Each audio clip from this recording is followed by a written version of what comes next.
जय श्री कृष्णा। नमस्कार मित्रों, कैसे हो आप लोग? अच्छे हो?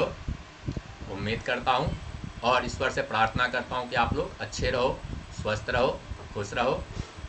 मित्रों, लग्न और लग्नेश हमारे जन्म कुंडली का आधार होता है, मुख्य ग्रह होता है।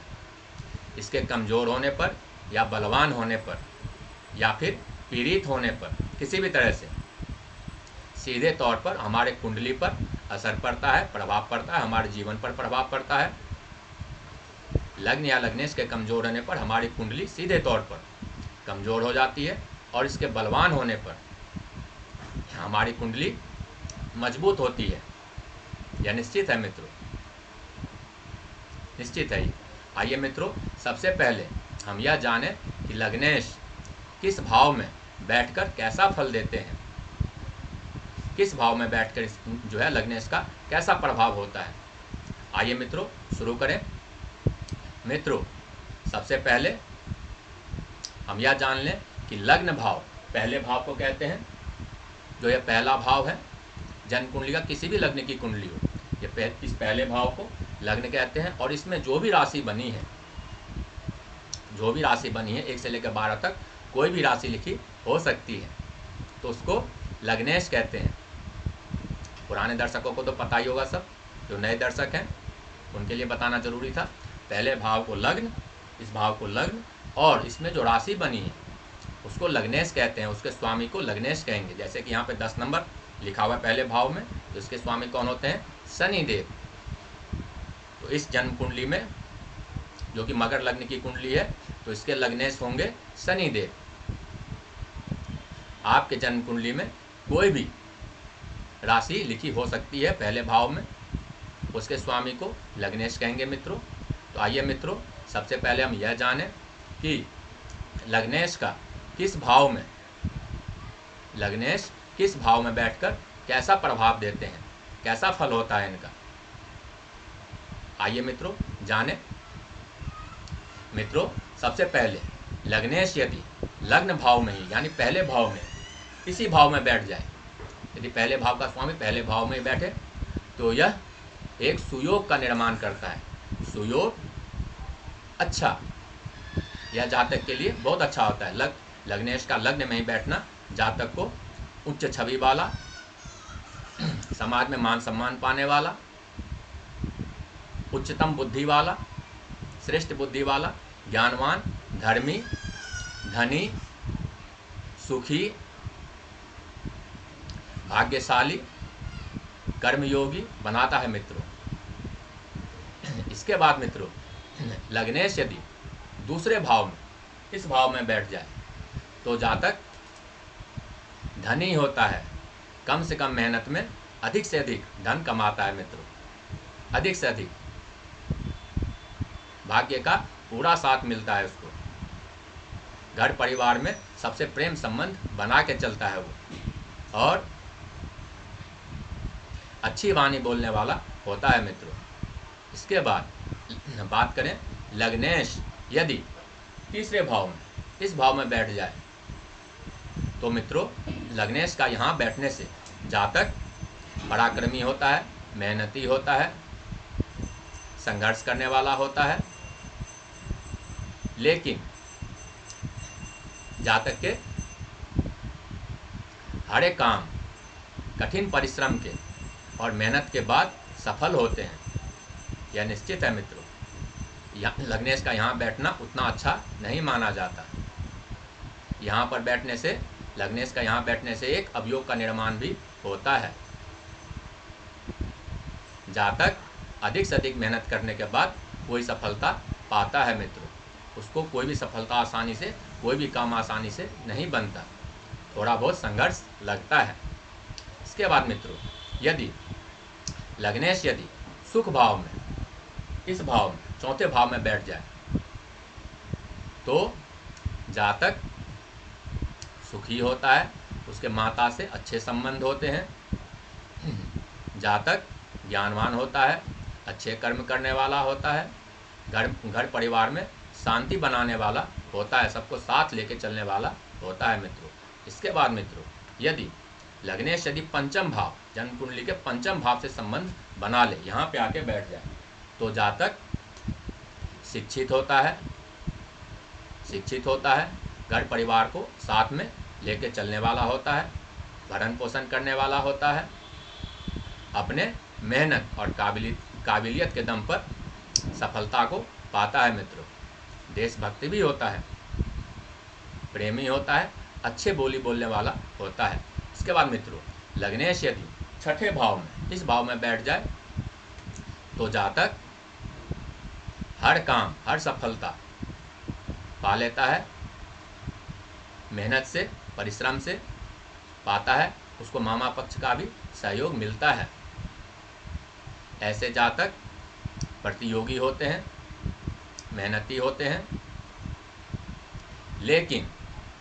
लेकिन ऐसे जातक रोगी भी होते हैं और कुछ न कुछ रोग उनको शारीरिक कष्ट लगा रहता है।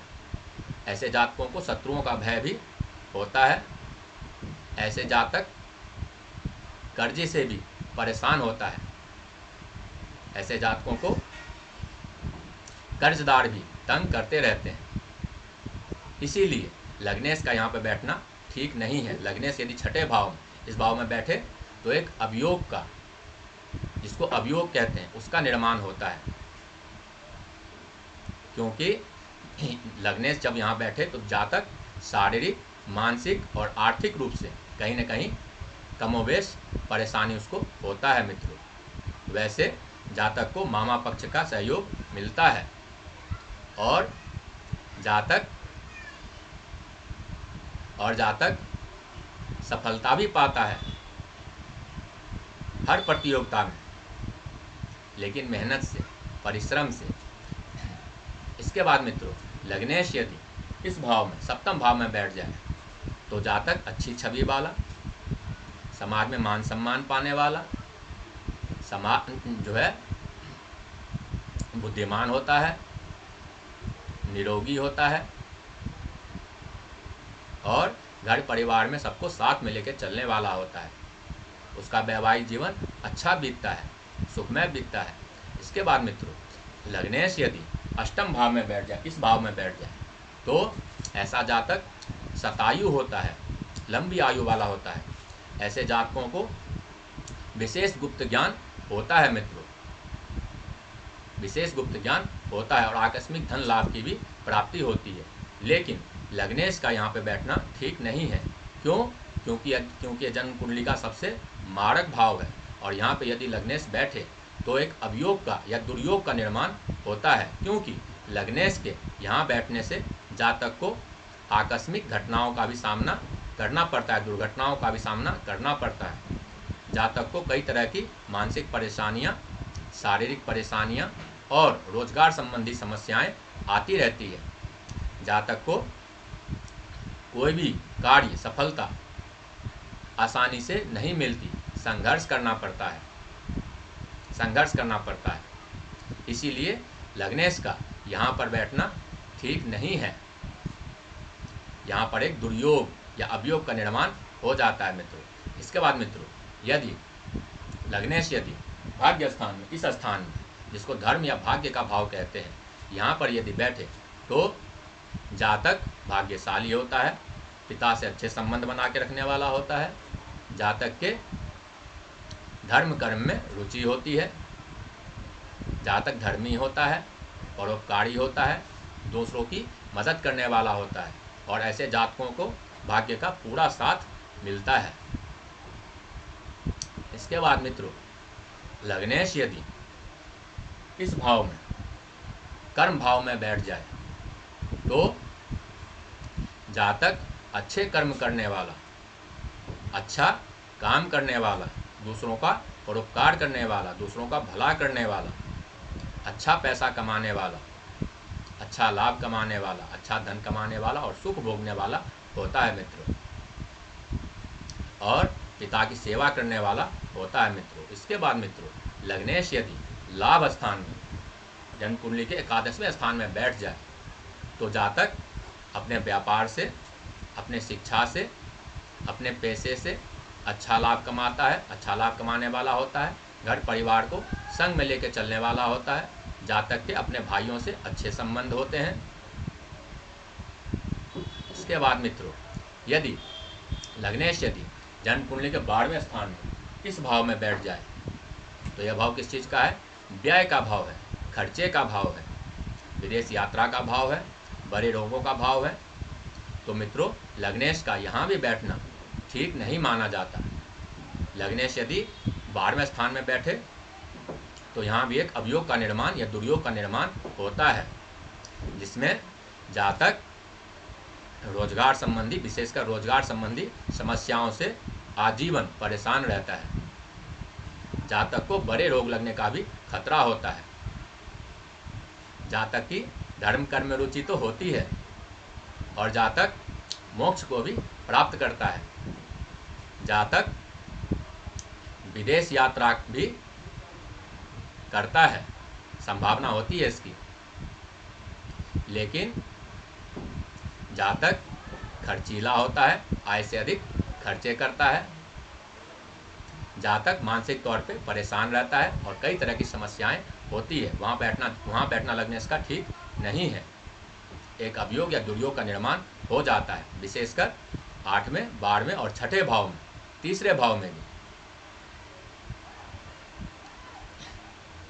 अगर तीसरे, छठे, 8वें या 12वें भाव में लग्नेश बैठे तो यह ज़्यादा शुभ नहीं माना जाता मित्रों। यहाँ पे जातक को संघर्ष से, मेहनत से अधिक संघर्ष करने के बाद सफलता प्राप्त होती है। दुख तकलीफ का भी सामना करना पड़ सकता है। कई तरह की मानसिक, शारीरिक और भौतिकी समस्याओं का सामना करना पड़ सकता है मित्रों। यदि आपका लग्नेश तीसरे, छठे, 8वें या 12वें स्थान में बैठा हुआ है और उस पर किसी एक या एक से अधिक पापक ग्रह की दृष्टि भी हो रही है तो समस्या और ज़्यादा बिगड़ जाती है, परिस्थिति और अधिक बिगड़ जाती है। ऐसे में जातक को और अधिक से अधिक कष्ट का, शारीरिक, मानसिक और भौतिक कष्ट का सामना करना पड़ सकता है।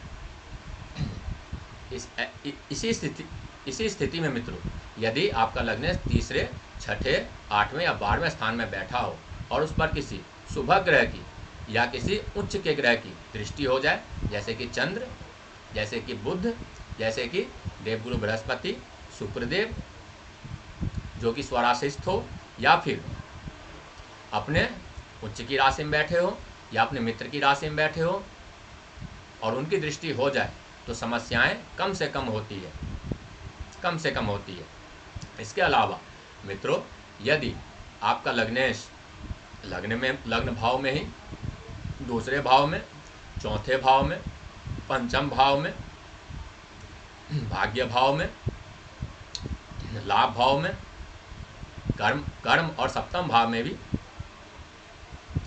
यदि बैठा हो और उस पर किसी शुभ ग्रह की दृष्टि पड़ जाए, किसी उच्च के ग्रह की दृष्टि पड़ जाए, किसी मित्र ग्रह की दृष्टि पड़ जाए तो यह सोने पे सुहागा होता है मित्रों। जैसे जातक को सफलताएं बड़ी आसानी से कम से कम मेहनत से प्राप्त होती है। जातक धनी होता है, ज्ञानवान होता है, जातक धर्मी होता है, भाग्यशाली होता है, अच्छे कर्म करने वाला होता है, अच्छा लाभ कमाने वाला होता है, घर परिवार को साथ में लेकर चलने वाला होता है, सबसे प्रेम संबंध रखने वाला होता है। यह एक सुयोग है, जिसको सुयोग बोलते हैं मित्रों। इसके अलावा मित्रों, आपका लग्नेश जहाँ भी बैठा हो उसका अंश बल भी देख लें। यदि वह अंश बल से कमज़ोर है, बाल अवस्था में है या मृत अवस्था में है, तो भी आपका लग्नेश यदि अंश बल से कमज़ोर है या फिर वह पाप कर्तरी योग में फंसा है, पाप कर्तरी योग, उसके आगे भी एक पापक ग्रह या क्रूर ग्रह, उसके पीछे भी एक पापक ग्रह या क्रूर ग्रह, तो ऐसी अवस्था में भी आपका लग्नेश कमज़ोर हो जाता है और जो उसको अच्छा फल देना चाहिए आपको लग्नेश को, वह नहीं दे पाता।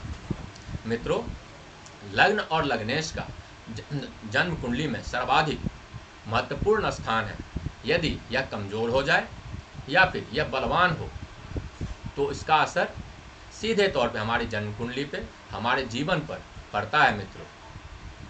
इसके बलवान होने या कमज़ोर होने पर सीधे तौर पर इसका असर हमारे जीवन पर, हमारी कुंडली पर पड़ता है मित्रों, यह निश्चित है। बलवान लग्नेश कुंडली को मजबूत कर देता है, कई सारी समस्याओं को दूर कर देता है। और बलवान लग्नेश कई तरह की आकस्मिक लाभ कराता है, आकस्मिक सफलताएं देता है। इसके विपरीत यदि लग्नेश कमज़ोर हो तो वह कई तरह के राजयोगों का नाश कर देता है, मिलने नहीं देता, संघर्ष कराता है, दुख देता है, तकलीफ देता है। ऐसी स्थिति में आप उसका समाधान करें, उस ग्रह को शांत करें, प्रसन्न करें। उपाय बहुत सारे हैं, बीज मंत्र हैं, वैदिक मंत्र हैं, सेवा है, पूजा पाठ है। आप इन विधियों से उसको शांत करें, मजबूत करें। अगर लग्नेश कमज़ोर है, पीड़ित है, तो आपका लग्नेश बलवान हो जाएगा मित्रों, यह भी निश्चित है मित्रों। तो आज का हमारा कार्यक्रम यही था लग्नेश संबंधी। उम्मीद है मुझे आपको समझ में आया होगा। यदि कोई उलझन हो, यदि कोई प्रश्न हो मन में, तो आप कमेंट बॉक्स के माध्यम से लिख सकते हैं मित्रों, व्हाट्सएप कर सकते हैं, आपका वेलकम है। और मित्रों, यदि आपके और भी इसके अलावा भी यदि आपके मन में कुछ सवाल उठ रहा हो, कुछ उलझने हो, कोई और समस्या हो, तो आप वो भी लिख सकते हैं मित्रों। तो मित्रों, आज के कार्यक्रम को और अपनी वाणी को हम यहीं विराम देते हैं। यदि आपको यह वीडियो अच्छा लगा हो तो उसको लाइक करें, सब्सक्राइब करें, विशेषकर वो जो नए दर्शक हैं। तो मित्रों, मिलते हैं अगले वीडियो में अगले विषय के साथ।